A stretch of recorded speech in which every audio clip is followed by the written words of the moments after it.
ক্ষুধাও লাগছে প্রচুর। তো সব কিছু মিলিয়ে আমি এখন ধানমন্ডিতে এমন একটা জায়গায় চলে এসেছি যেখানে কিন্তু আপনারা বাংলা খাবারের হরেক রকমের আইটেম পেয়ে যাবেন। ওদের পোলাওয়ের মধ্যে একটা সব থেকে ইন্টারেস্টিং যেটা সেটা হচ্ছে ইলিশ পোলাও। ওদের সার্ভ করার যেই আপনার ধরনটা এটা কিন্তু অনেক অ্যাট্রাকটিভ।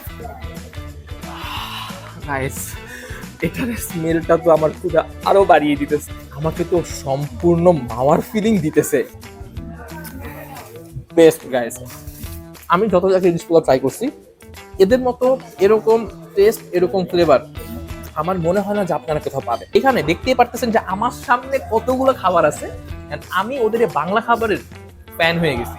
দ্যাটস আমি যখনই আসি আমি অনেকগুলো খাবার একসাথে নিয়ে বসি। এরকম বাংলা খাবার আনবিলিভেবল এবং এরকম টেস্ট হলে তো আর কথাই নেই। তো আমি এখন ইলিশ পোলাও খেতে থাকি এন্ড ততক্ষণে আপনারা আমার চ্যানেলটিকে সাবস্ক্রাইব করবেন, আমার পেজকে ফলো করে পাশে থাকবেন।